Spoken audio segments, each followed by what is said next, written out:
All right. Well, welcome. I've got Hugh and Taylor with me. We were connecting a few weeks ago, and the two of them were sharing about what they're up to. And I got really excited. My apostolic entrepreneurial juices were flowing. Taylor was eating his banana, and I'm like, dude, you got to talk to my friends about this. And so they agreed to hop on with us and join us and share a little bit about what they're up to and what they're involved in. So Hugh, Taylor, either one of you want to kick us off and start rolling here? Oh, we're just good it was great to finally meet Mike. We've heard about your guys' network quite a bit, but I don't think there was much interplay between, our old deal Missio and then this new generation. So it's Taylor and I are stoked to kind of get to meet you guys. There's a lot of faces I recognize. So my guess is we're all sniffing the same flower, but maybe a little something from our story can be an encouragement to you guys today. So.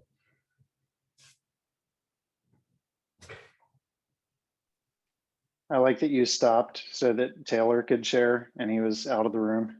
It's perfect timing. Oh, he's got to unmute. Look at that. I did it again. Now you can talk. Hey, there we go. It's good to see everyone. We filling up two screens? Yeah, two screens. Okay. Yeah, my name's Taylor. I don't know what all we're going to talk about today, but I don't think it's going to be boring. So, where should we go from here, Hugh? Well, I think we should pitch it back to Mike, because Mike, our conversation a few weeks ago, we were just seeing there's a lot of synergy. So Mike, what's the best way to start? Is maybe to get Taylor to share a little bit of their story and kind of lead into Church's City, or what do you think?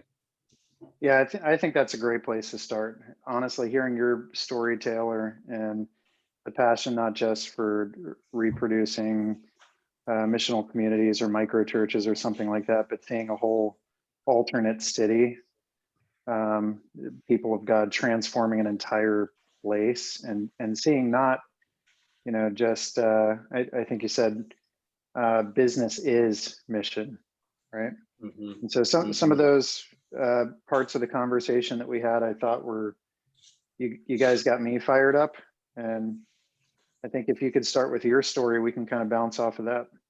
Hey, Taylor, right before you jump though, let me do a quick frame. This might help, because I know a lot of us, within kind of the contemporary missional stream, a lot of us found our way focusing more on non-attractional or non-Sunday centric type of ways of being the church. So there's a lot of talk the last 7-8 years on missional community stuff. If you guys followed our story a lot, it seemed like, if somebody called Hugh Halter was to talk about missional community as a new network for how we frame church. I got to know Taylor because we moved to Alton, a business network began to emerge, and I was looking for help. So I'm kind of a newbie in this as well. I was, at the time, I was hanging out with some of the underground network out of Tampa. They connected me to Taylor and their network out of Birmingham called Common Thread that he'll tell you about. But I just wanted you guys to know a lot of this is, I think, the next generation of where the missional conversation is going to go. But Taylor and his wife moved up here a year ago with us, still helped guide the Birmingham community, but been immensely helpful to me, and pushed me in some ways that, I wasn't being pushed within just the missional community conversation. So we're living this out, but, Taylor and Lindsay have really been coaching us here up in Alton. But, sometimes when people ask me about new things that are going on that I think really represent the future of the church, I almost always go right to Common Thread and the story there as kind of an archetype of a new future on this. So with that, fire away, Taylor. Yeah, thanks, man. Well, I'm going to try to summarize, and that way it'll leave us hopefully with a lot of questions, maybe some challenges. But long story short, I was in what would be kind of considered traditional ministry in America and in the West for many years. Most of my adult life, about 13 years.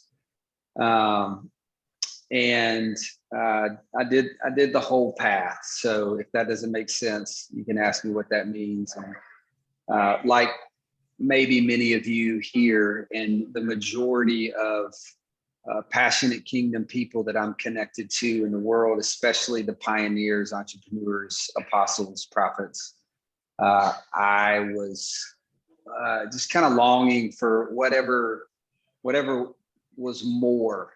I knew that there was more. And as cliche as that sounds, I'm kind of one of those guys that couldn't sit back and just know that there was more.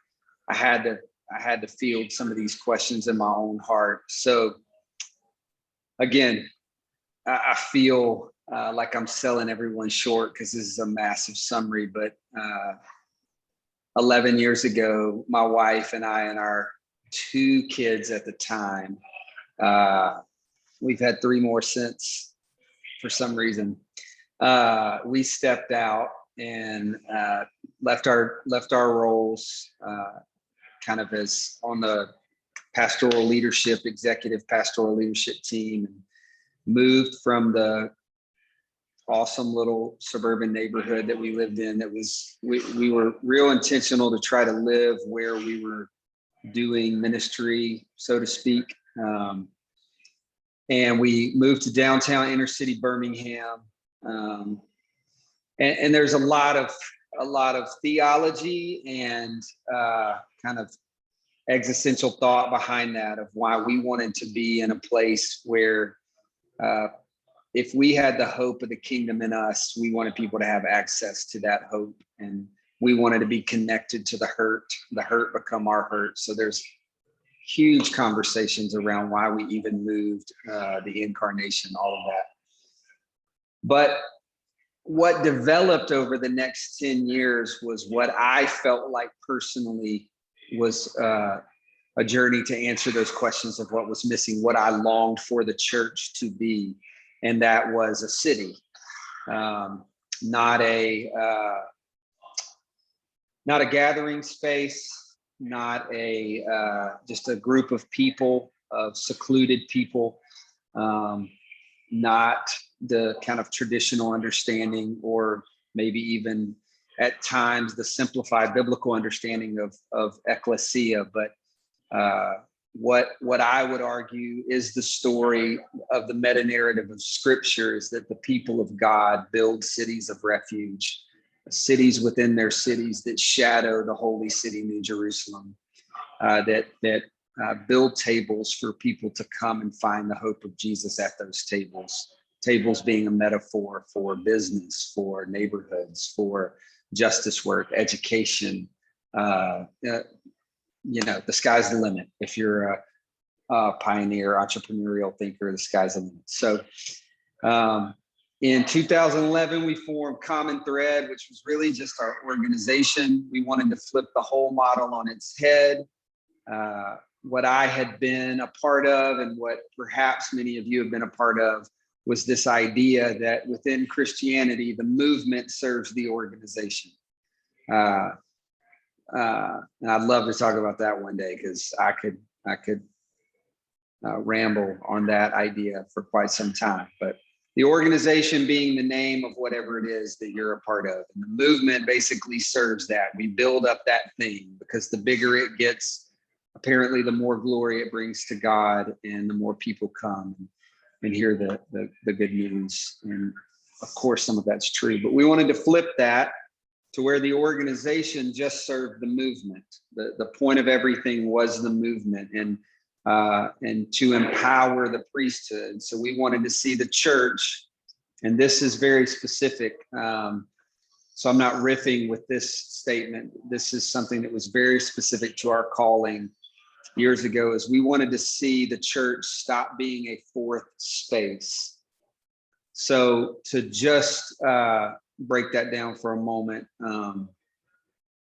sociologists view life taking place, natural life taking place in one of three spaces: where we live, where we work, where we play. All of life, unless we're traveling in between one of those two things. But every once in a while, we separate from those three spaces, and we create these kind of strange, walled off fourth spaces. And an idea of a fourth space that everyone in our culture will be familiar with is like a country club. It is somewhere where we experience a little bit of second or third space, which is marked workspace or social space. I'm sorry if I didn't explain the three spaces. It's where you live, where you work, and where you socialize. I think I said that. So the fourth space is really an unhelpful idea. And what we had seen is the church had become a part of that fourth space.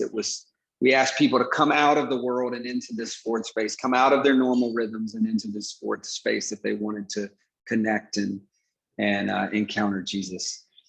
And of course, we've worked our tails off for years to try to figure out how do we circumvent this fourth space, but we keep recreating it.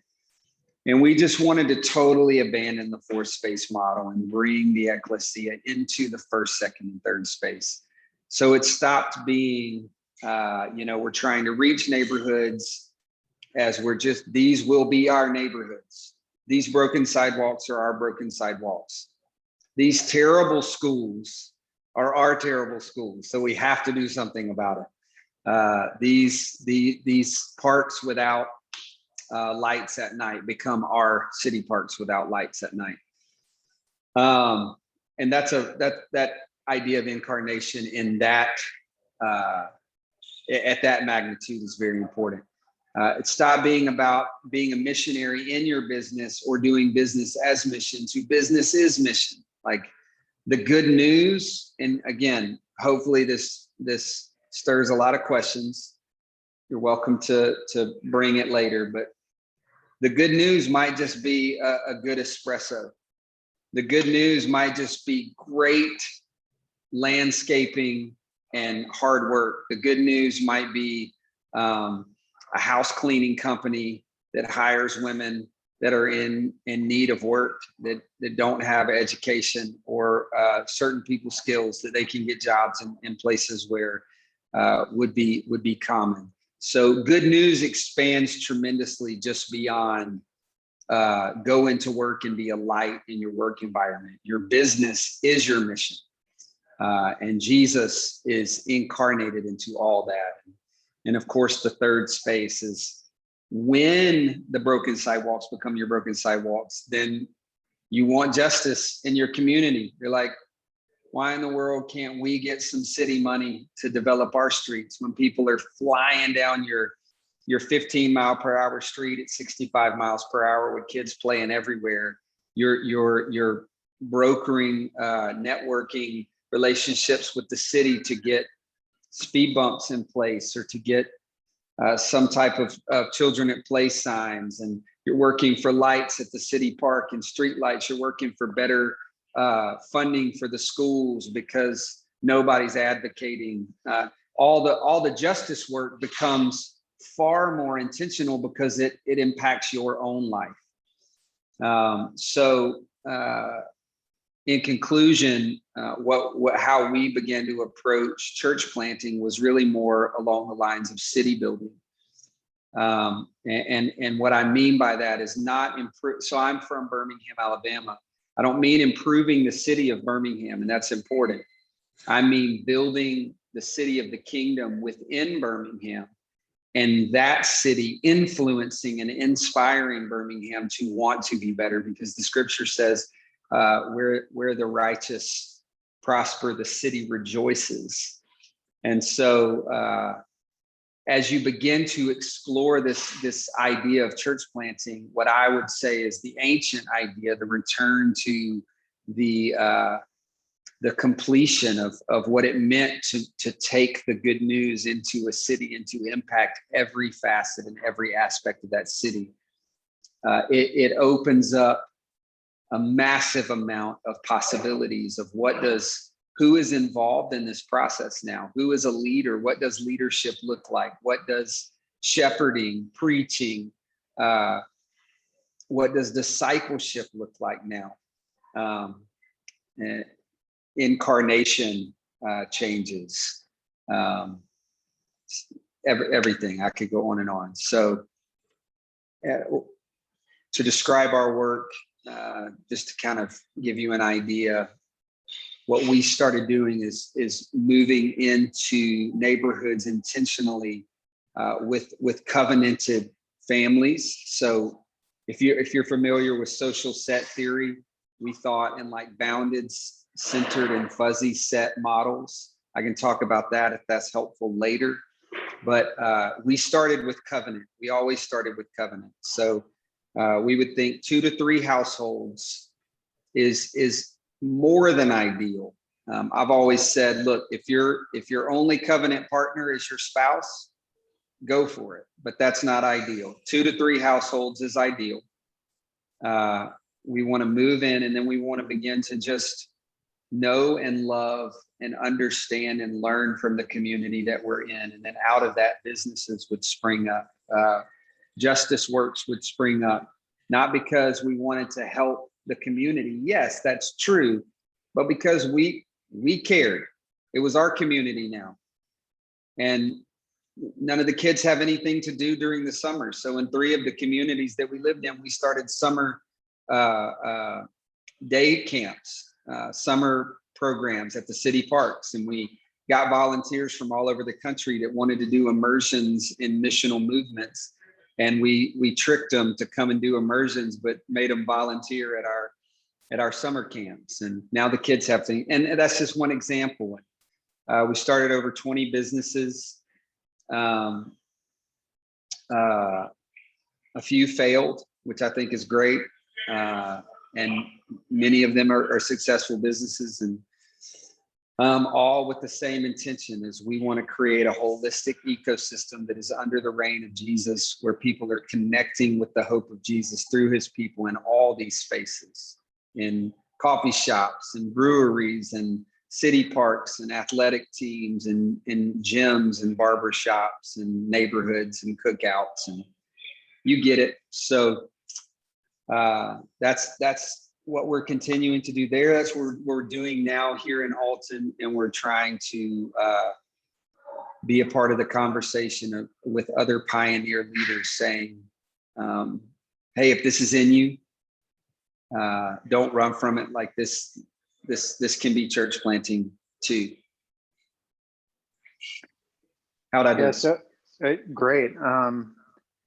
I think at the end, if you can scan the questions and be judgmental and just pick a couple that you really like, and at the very end, we can come back to that. So if you guys are just throwing that stuff up there, I'll let Jeff vet that.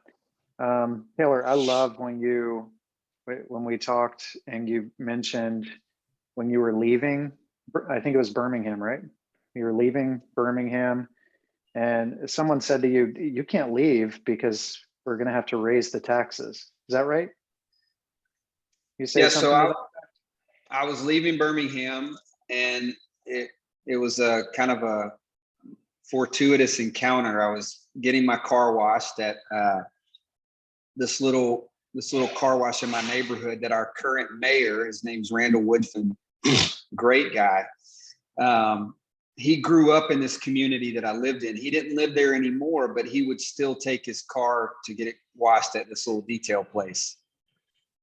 And we ran into each other. And so we're just kind of chopping it up. And I tell him, I said, hey man, I'm, the U-Haul's packed, my family's moving.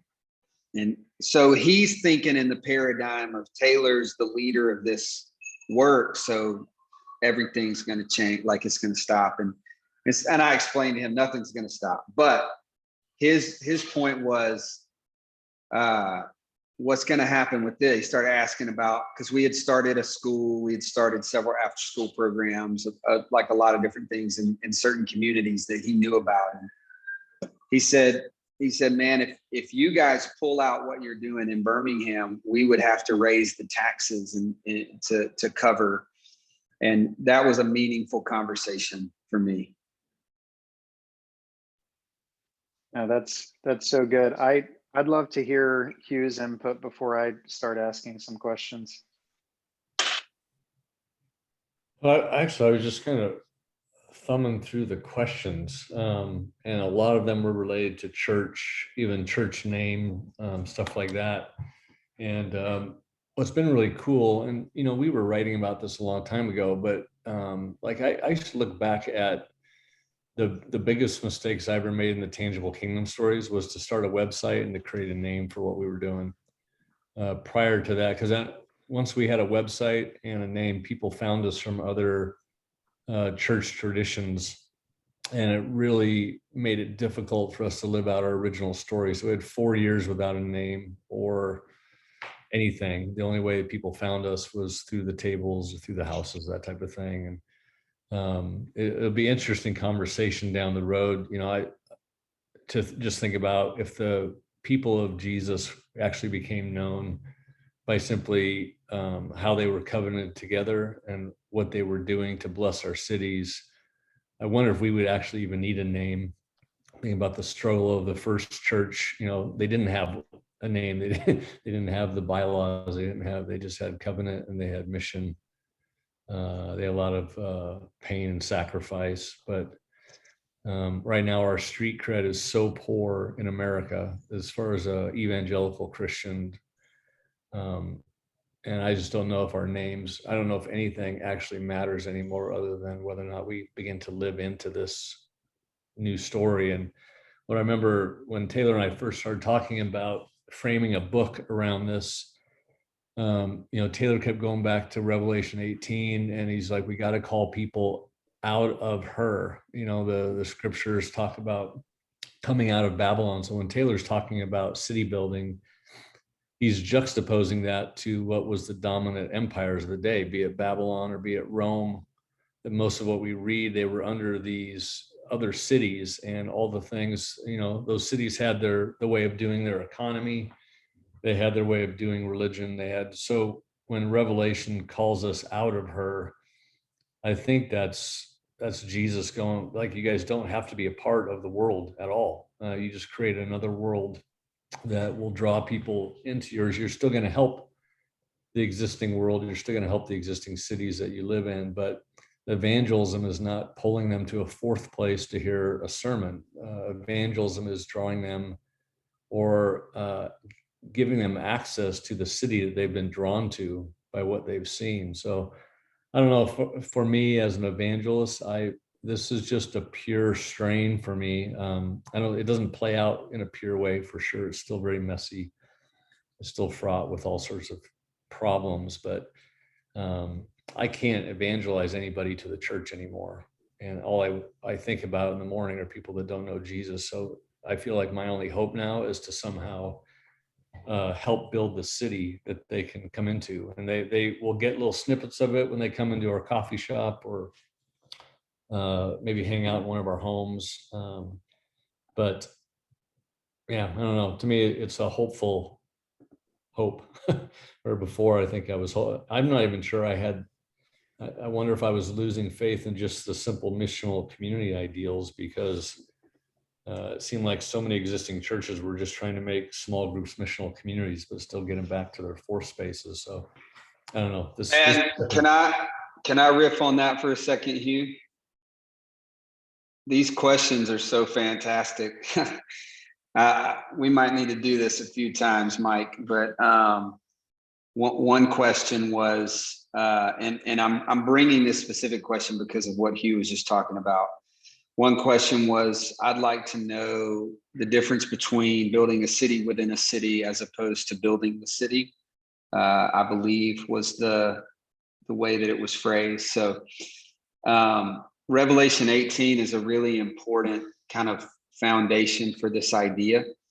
And And basically the way that I'd like to frame this for you guys theologically is what I'm trying to argue is we have got to stop negotiating and trying to partner with Babylon.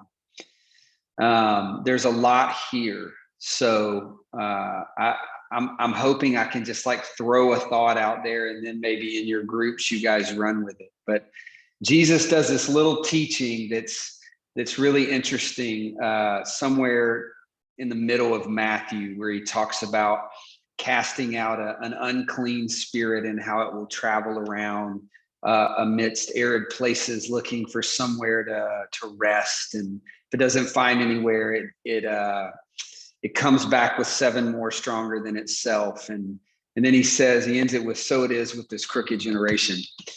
And there's great teachings and hermeneutics on this passage, but I'm going to apply it to what we're talking about right now with Babylon and what I think John was saying in Revelation 18 when he said, "Come out of her, lest you take part in her sins." To summarize a long, sermon or breakdown of this idea is Babylon the spirit of Babylon, which is the spirit of darkness, the ruler of Babylon, never wants what is good for us. He, she, it, whatever, never wants to bless us. She is a cruel mistress. She is an illusionist. She will hand us $1 while reaching behind our back pockets, or reaching behind and stealing 2 out of our back pockets. Every time we think we've taken a step forward, we end up taking 3 steps back. And we could think of many cultural examples where we think that we've made improvements, but in fact, she's deceived us once again. And I think that phrase, "lest we take part in her sins," in Revelation 18 is really important. So here's what I mean by our goal isn't to improve the city, it's to build a city within the city. It's because ultimately, anytime a kingdom city comes and resides within a Babylonian city, it will bless the city. And I'm not, don't misunderstand me. I want us to bless every city that we're in. I want every municipality that we reside in to feel like hope has come and made its place there. What I'm trying to push pioneer leaders against in a subtle way is to stop negotiating with Babylon, because she's not who you think she is. She's not giving you the leeway or the liberty or the justice that you think she is. And that's what I think Jesus was hinting to us at that. You can cast out this demon of oppression or of poverty or of, man, I'm sorry, y'all. My wife is blowing me up and it keeps coming up on my iPad. You can cast out this demon of fatherlessness or of education to the poor. But if you don't replace it, if kingdom doesn't come and reside in that place, 7 more stronger than itself will come back. This is what I'm arguing is we're not trying to stop poverty in a city. We're trying to bring the kingdom city to that city, because inevitably poverty is not welcome in a kingdom city. There is no partiality there. The poor man does not sit on the floor. The rich man does not sit at the seat of honor. It is an equal table where we see each other eye to eye. And due to just the cause and effect of the kingdom city poverty, there are no fatherless kids in the kingdom city.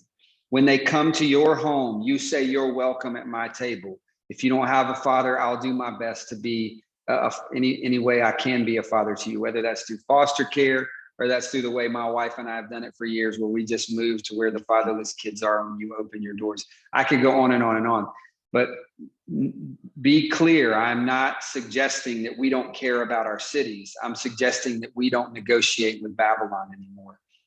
Taylor, can I jump in? Because a key, I guess, prophetic part of this is we have to now say to the church, that the church has been culpable in doing church based on Babylonian principles. So even related to money and mission, you know, we cannot seem to disconnect our wallet from our livelihood and how we play that into our expectations or our desire for the church to grow.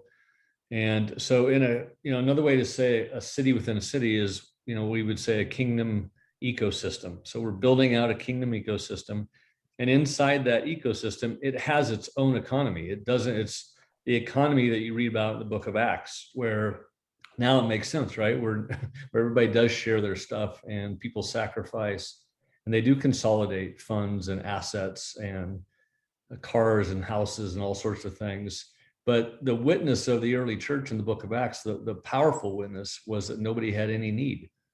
Well, if you try to do church according to getting butts and seats to pay the bills of the pastors and cover the mortgage, you inevitably are Babylonian in your orientation.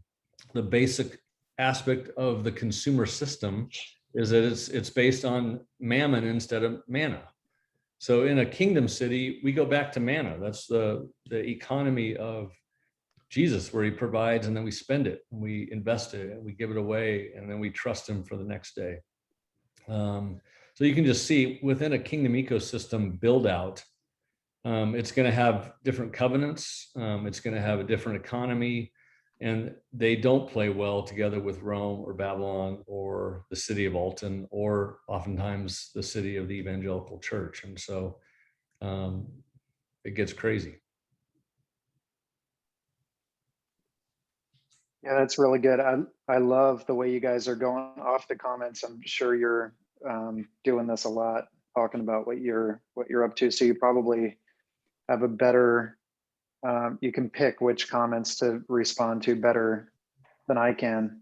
So you can feel free to continue to jump off those, or I can ask you questions, whatever you want to do. Yeah, just I just love them all. So it might be better for you to take it, Mike. Yeah. Could I try to synthesize a couple of them together, guys? Yep. Go for it. I think what we have going on here is two or three different people I noticed here are asking questions about structure and how do you structure this thing and what structure is there, even if it's a flexible framework.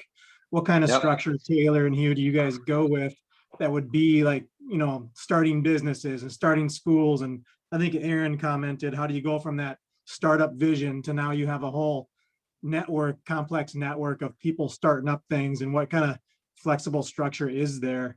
So could you guys rip on that a bit? Absolutely. One of our white papers that's connected to our book is going to be the hallmarks of a brave city. It's probably going to be 6. And one of them is incubation and innovation. And when I talk about it, I say this is potentially one of the most important strategic starts to what we're doing. And so it involves structure, because I know how we think in this current context and culture. And I don't know how people are working all over the world, but I know we're working with leaders in Laos, Ghana, Indonesia, South and Central America, and all of these hallmarks, including the incubation and innovation, are transferable. And so here's my point in bringing that up is, as you begin to kind of expand your paradigm of church planting, what we're not moving people towards is this nebulous idea of structure. What we're moving them to is a reversal of what we've seen. So I would encourage everyone to have an organization and or multiple organizations. If you started with anything, I would say just start with an incubative organization. And I'll frame it this way. To me, the Babylonian model is, again, movement serves the organization. The kingdom model is organization serves the movement. Hugh mentioned messiness earlier. The Babylonian model is organization seeks to hide messiness and display elegance, performance, and professionalism. I would argue that the kingdom model seeks to display messiness, natural rhythm, kind of just the movement of the body, and hide elegance, performance, and organization. I've told people many times, and I could share a lot of this with you guys functionally, but for me, our organization in Birmingham, and I think Hugh, you'd probably agree with this because you're seeing it happen here too, is one of the most dense, robust, kind of exhaustive organizational infrastructures that I've ever been a part of. I mean, we're running 20 plus businesses, almost 100 employees on different payrolls with different 20 EIN numbers, ministries galore all over the place, running donations through our 501c3. Our 501c3 holds the LLCs. If you've never heard of that setup, I can explain that to you later. But there's a robust organizational infrastructure. But the art to it is no one even knows about the organization. They only know about it where it's useful. How can it serve the movement? So somebody calls and says, hey, I'm doing this thing. They're interconnected with our movement, whether they're in the centered set, wherever, it doesn't really matter. I'm wanting to do this. I got a couple donors. Yeah, man. So we have this organization. It's called Common Thread. This fits our vision and mission because it's very broad. We can run the money through that. We'll help you out. And they're like, oh, okay. Tell me more about Common Thread. And not much to tell you about it, man. It's just the organization that serves this kingdom movement that we have going on in our city. So I could go on, but I think you guys are picking up on what I'm saying. Is we're not pitching, hey, make it this kind of mushy, nebulous, nobody knows what's going on type thing. No, I could tell you more about that, but it's that the organization is not the point. The body is the point. We want the light and the perspective and in a sense, the glory to go to the body, because that glorifies the head of the body. That glorifies the kingdom. We want people to say there's something different about this community, this culture, this coffee shop, this neighborhood, all kind of held and undergirded. Like there's a staff, there's an admin team, there's a media team, but it's very minor. It's there to simply serve the missionaries of the city or the citizens of the city. So guys, I'll throw in, when we started, again, with some coaching with these guys, we bylawed not as a church. So obviously we knew we were planting. When we came into Alton, we knew something was going to happen here, but we did not bylaw it as a church. We bylawed Lantern Network. So you'll find that oftentimes in these kingdom ecosystems around the country, they don't carry a church name, they carry a network name. And so if anybody ever identifies, they don't identify by a church name, they identify by a people and by a mission.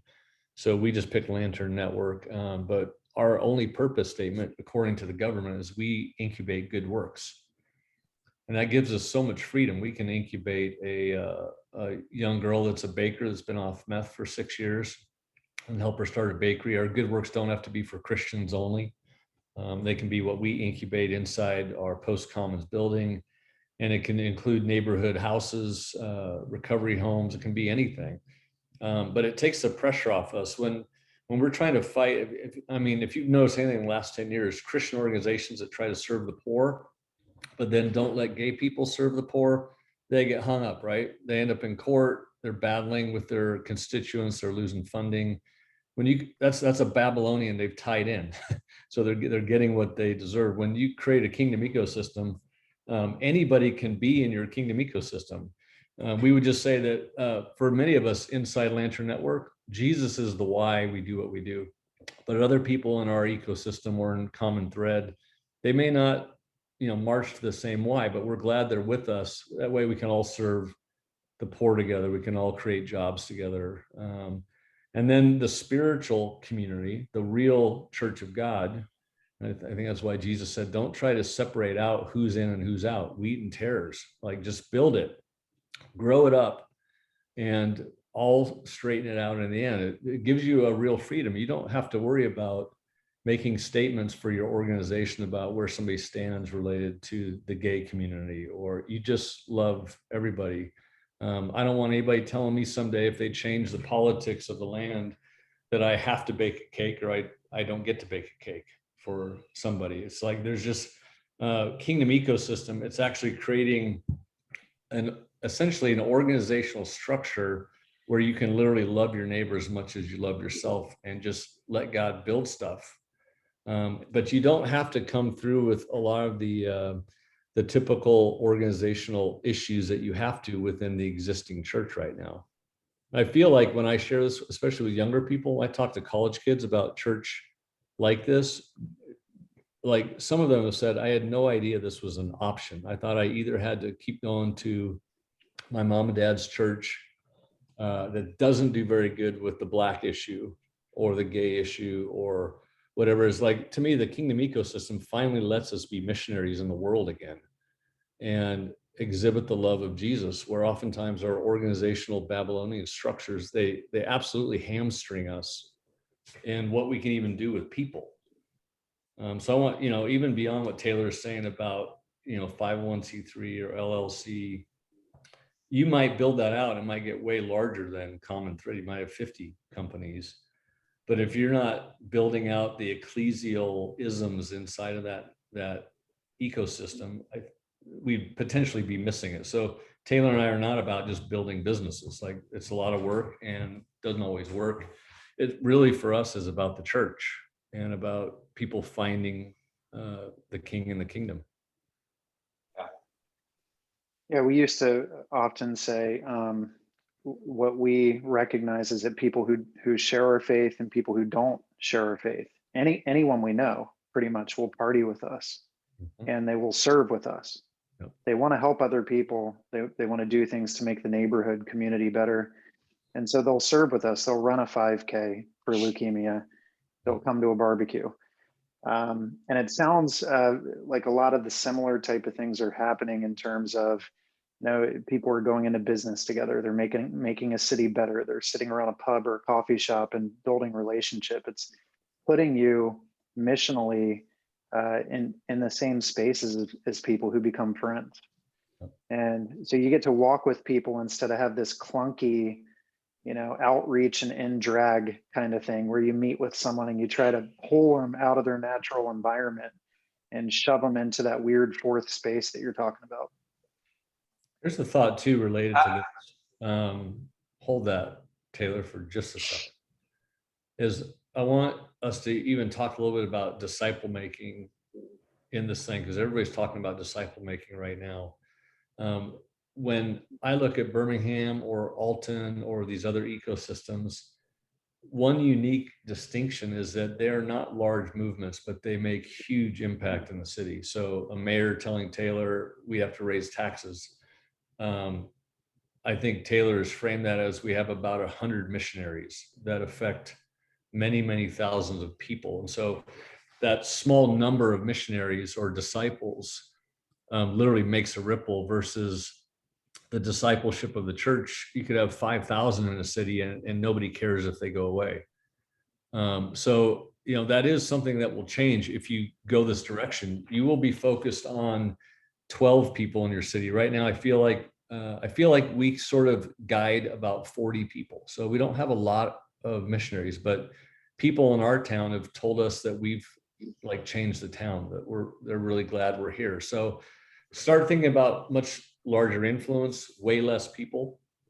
When you actually want way less people and to dive in deep with them, you'll find that your time is just spent doing things that you finally or have always wanted to do, versus spending innumerable amounts of hours trying to keep, the consumers, the multitude happy. I mean, to me, this sets everything free. You can actually live a normal life and muse around discipling a handful of missionaries for the long haul, and then see if you commit 30 years to the city, what could we do in this town? Yeah, sometimes it can be helpful to not overthink it. I know that's strange to say on a call like this where we're all trying to be thought leaders in a sense, but you can, paralysis by analysis of all that's gone before us.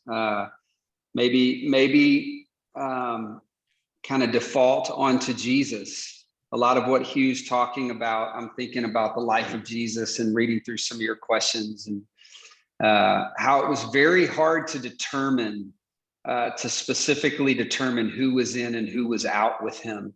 But he did have these sets, again, kind of alluding to the social set theory that was built around these three circles of bounded set, centered set, and fuzzy set, where I think in a lot of ways leadership circles have deemed them as incompatible.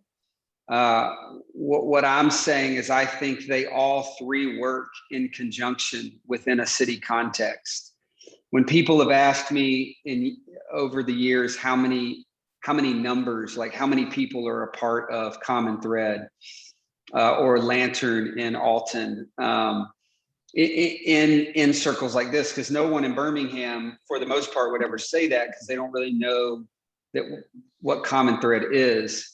I've always had to decipher, are they talking about the bounded set, the covenant people, because that's about somewhere between 15 and 20 people? Or are they talking about the centered set? That's somewhere around 100 missionaries. Or are they talking about the fuzzy set? And are those the people that are intersecting in our little convergence spaces throughout our city on a regular basis? That's around 3,000 people. Estimation, but that's kind of the numbers that I've come to. And these are the people that are encountering the love of God, the hope of the kingdom, the understanding in different levels. Some want to encounter it in a very deep theological, exegetical level. Some people want to just know that they have a place to come to where they won't feel pain and hatred all the time. Some people want to know, is there any hope for me to even have a successful life? Like to get a freaking job, all of this is good news. And when we make good news so unbelievably narrow, of course, I know, I assume all of you are familiar with this language, but it just doesn't become good news anymore. So good news can kind of be different for different people without it slipping into relativism.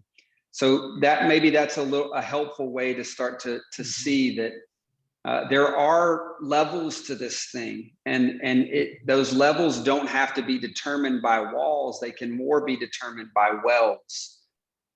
Yeah. Hey, Taylor, I'm gonna bounce off what you just said, and I want to get this question in quick before the hour is up, because a couple different people asked it. But could you go back a little bit to that? The bounded set is kind of that more covenantal relationship you have with the people that are closest to you guys, that you share most intimacy with. A couple of people asked, could you describe what that covenantal relationship looks like? What you guys have covenanted to together? Yeah. It's always hard to describe because it's so unique. It's like marriage, and I don't use that as a description or a descriptor, I don't use that as a parallel, but rather as an analogy of the difficulty of someone saying, hey, what does the covenant of marriage look like?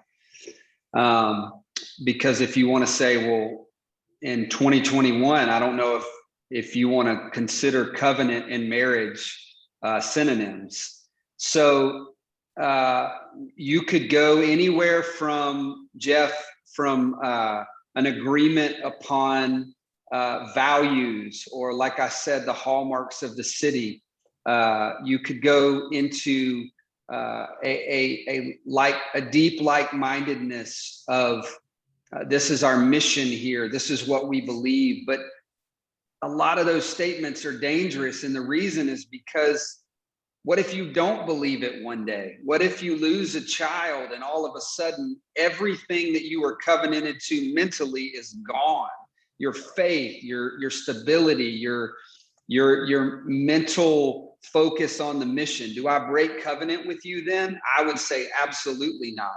Just like I would not break covenant with my wife, just like I would not break covenant with my child if they had a massive tragedy that broke everything that they believe. I'm not breaking covenant with you. So the bounded set is really important. In fact, a planter in Portland asked me this morning, he said, if you're moving to a new city, what do you start with? And I said, without a doubt, for me, the bounded set. That's step one for me, is who's in this with me? Can we talk about what in this means? And now can we actually determine whether or not we want to be covenanted together?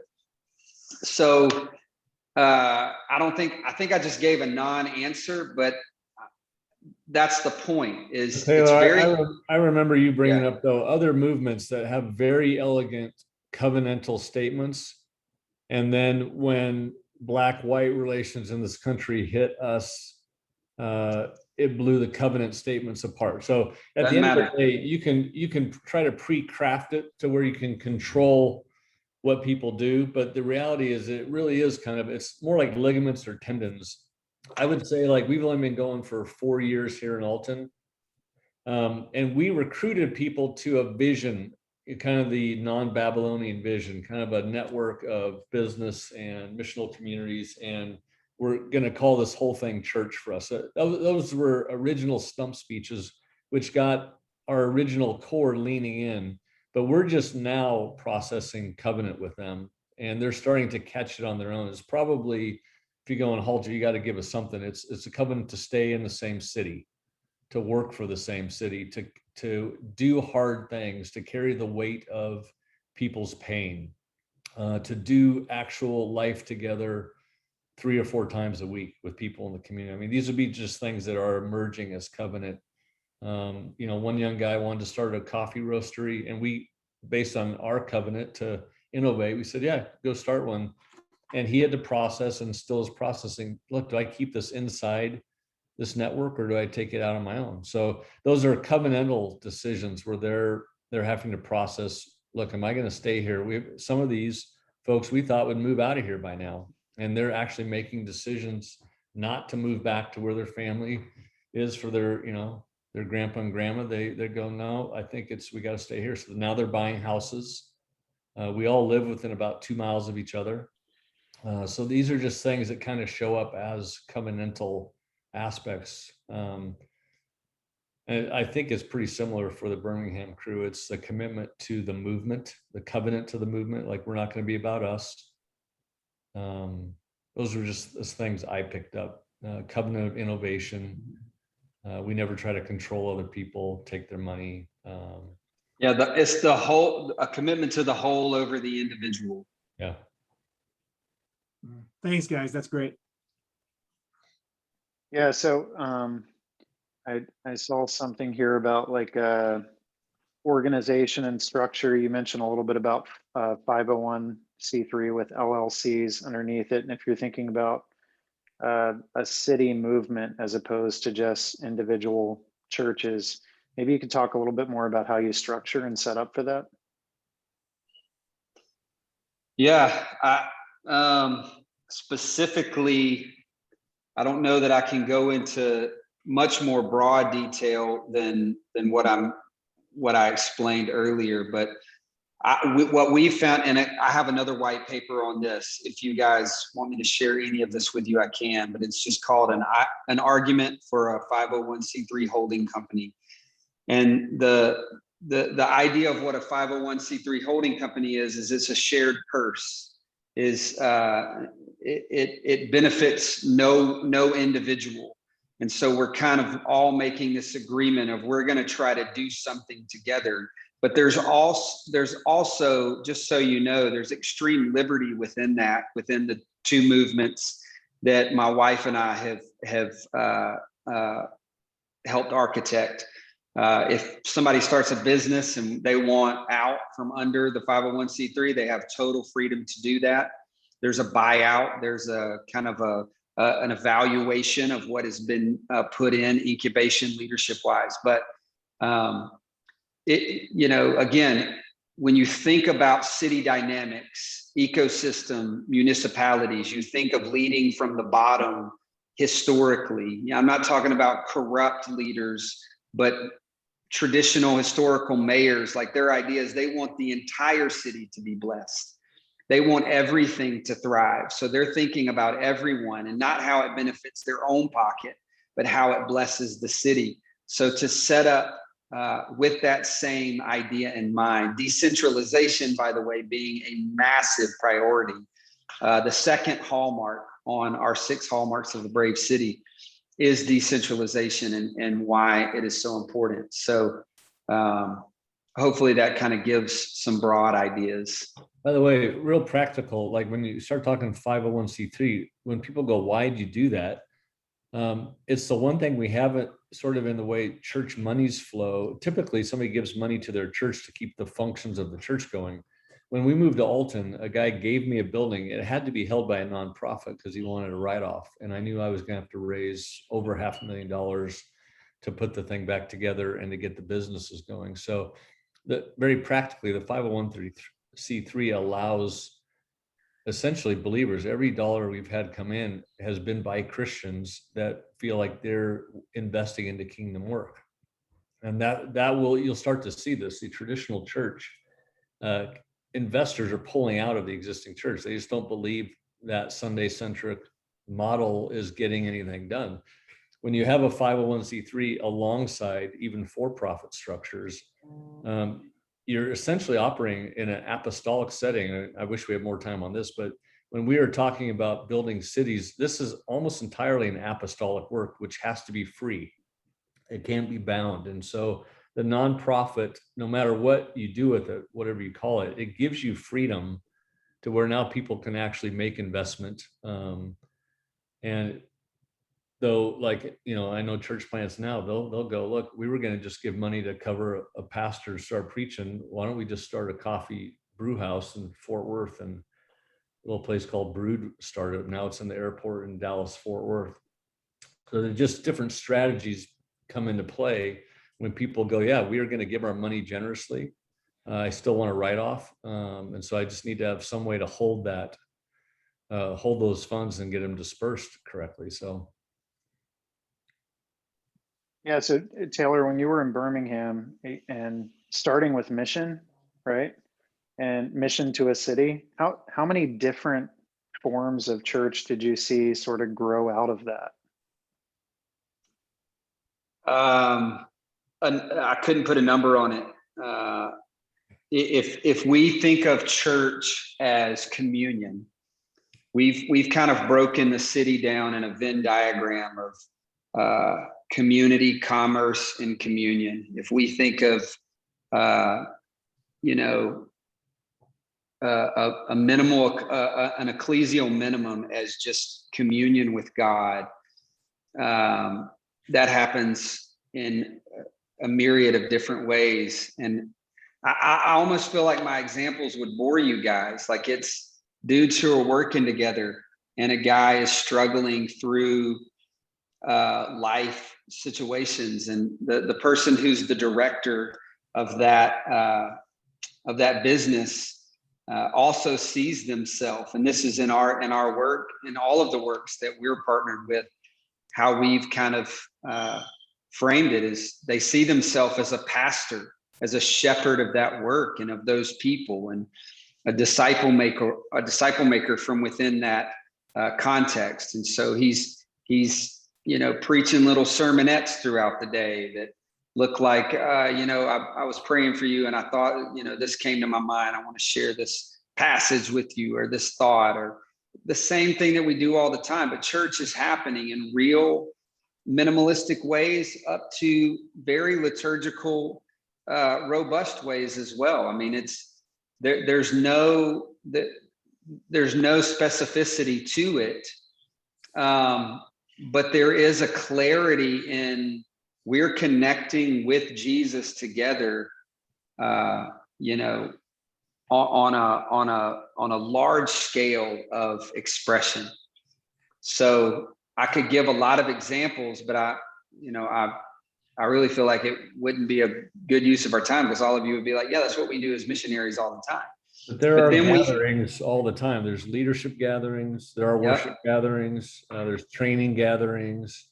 There's because big because it's parties different for different, it's different for different people, different leaders, different thinkers. Like a guy is really good at music, and he's like, hey, I just want to get some people to this kind of portico, this awning, this patio at the park in my community, and we're going to sing for a while. And they sing like, you know, traditional contemporary worship songs. And then another guy is like, I just want to go to a brewery and really start to bring hope and good news of life and connection into that space.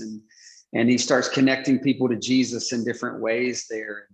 What we found is the greatest barrier for disciple making and mission happening in our city, personally, is when, if I can say this without sounding too cutting, when judgmental Christians come in and start determining what's good and bad based on their orthodoxy, and start saying, well, that's not really church, and that's not this, or we should do more of this, or we should do more of that. And so we try to stay out of those conversations as much as we can.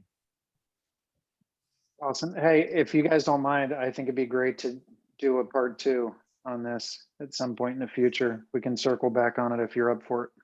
You bet.